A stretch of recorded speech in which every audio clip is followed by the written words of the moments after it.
Hi, how's it going? This is Resident of Colin for YouTube, and while I did not have an initial video planned for tonight, this video is sort of impromptu, and it's about the streaming services.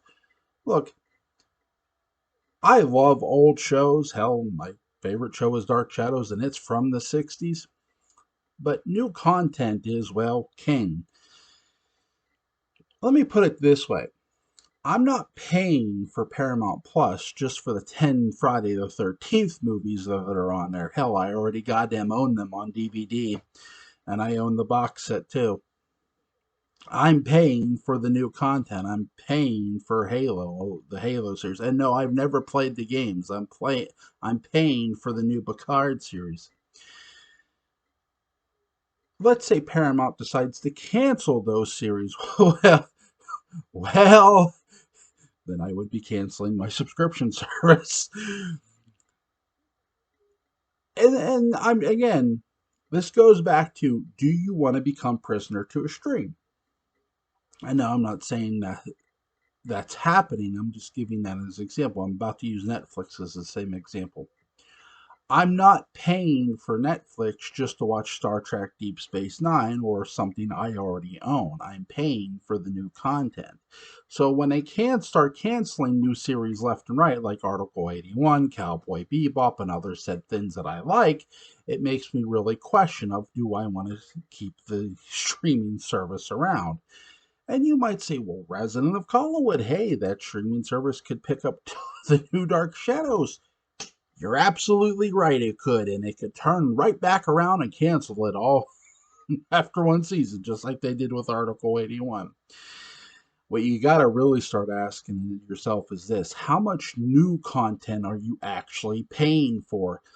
And if the answer is, well, 50-50, that might sound good, but if the answer is more like, I'm paying for 65% old content and 30 to 40% new, that's not a bargain. Look, the Cobra Kai series is great and all, but again, new content should be king. And yes, Cobra Kai is a new series and it's been around. Keep in mind, most things that you pay for better be new content. Don't be paying for old content. Don't be Look, let me give this as an example, because not everyone's look, there are a lot of Star Trek fans, so I'll use Star Trek as an example. Paramount, okay, and I keep going back to them because again, they're producing another new Star Trek series. Okay, fine. Great. That's fantastic. So therefore, I'm not going to focus on watching the old ones that I already own. What am I paying for? The newer content. Same thing with Netflix. Pay for the newer content. If you're paying just for the convenience to have the older content because you don't want to lug your DVDs on the road, is that understandable? Yeah, sure, it is. It's very much understandable. But at the same time, ask yourself this: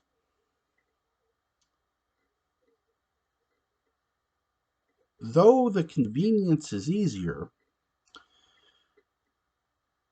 how much more is the price going to keep going up as they cut the original content, meaning cut the newer content, and just keep adding old nostalgia content that you already own? And that's something that concerns me with streaming services.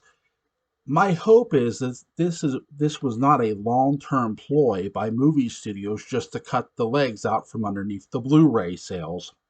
And you might say, they would never do that. Think about that for a second. The word never, never say the word never, ever, because we all know, hey, you know what? If we don't have to distribute said DVDs and we could just hold these suckers prisoners here with nostalgia, well, then goddamn, we're going to. Look, I trust movie studios as far as I can throw them, which isn't too far. And I damn sure don't trust the Hollywood system, and neither should you. And if you do, put a big fat sucker on your forehead, because let me tell you, Hollywood has no problem taking advantage of people. Trust me, they just don't. They have no issue with it. Look, this shouldn't be about paying for older content. And no, I don't have a problem paying for older content, but I also want brand new content.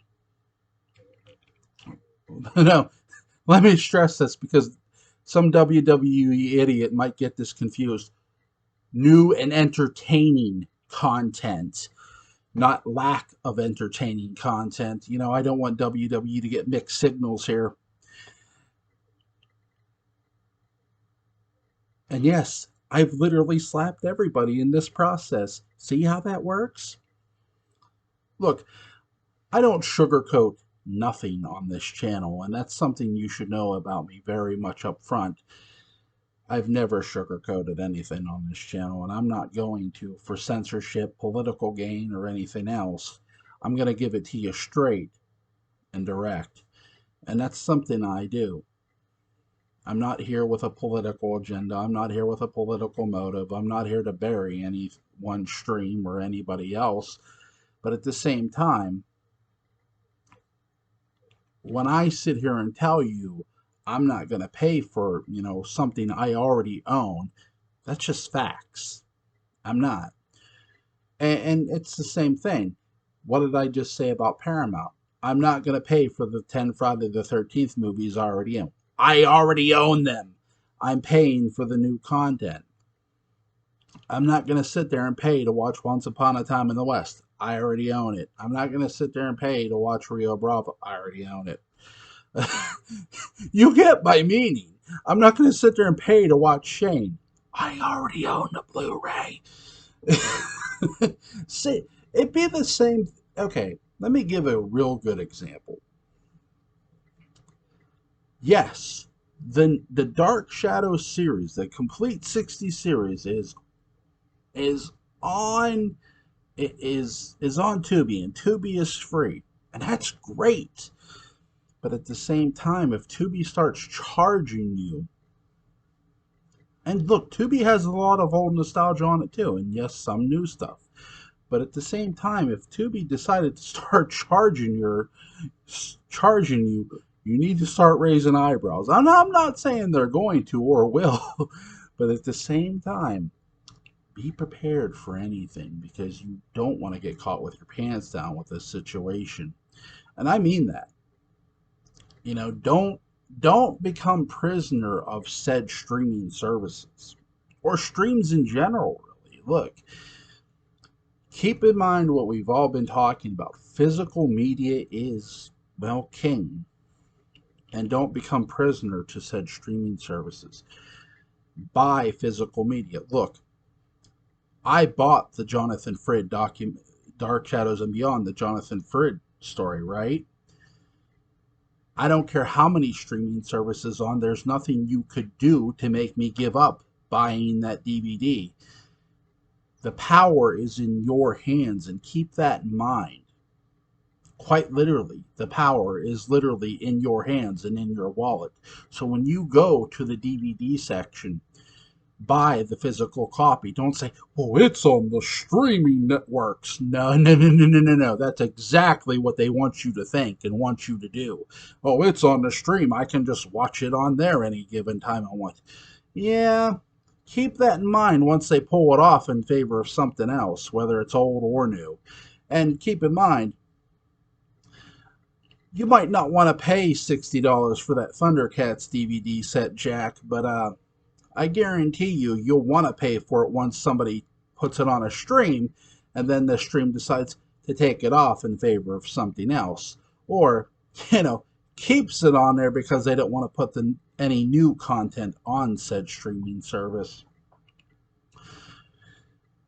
My biggest fear with stream in general is just that. This wasn't about that. The camouflage was always about putting new content on there and then, well, all that new content we promised you? Yeah, we just suckered you in just so we could steal all your nostalgic content to begin with. And yes, that is something you should raise eyebrows at. Don't just ignore this. Because trust me, the moment we do, The moment we ignore it and say, well, they're not going to do that, that's the moment they will too. Again, just beware. Be very aware. Don't just rely on the streaming services. Buy the physical copies. Because here's the thing, at the end of the day, you should really be paying for newer content, not old. And that's the bottom line. And no, I'm not doing a Stone Cold reference. That really is the bottom line.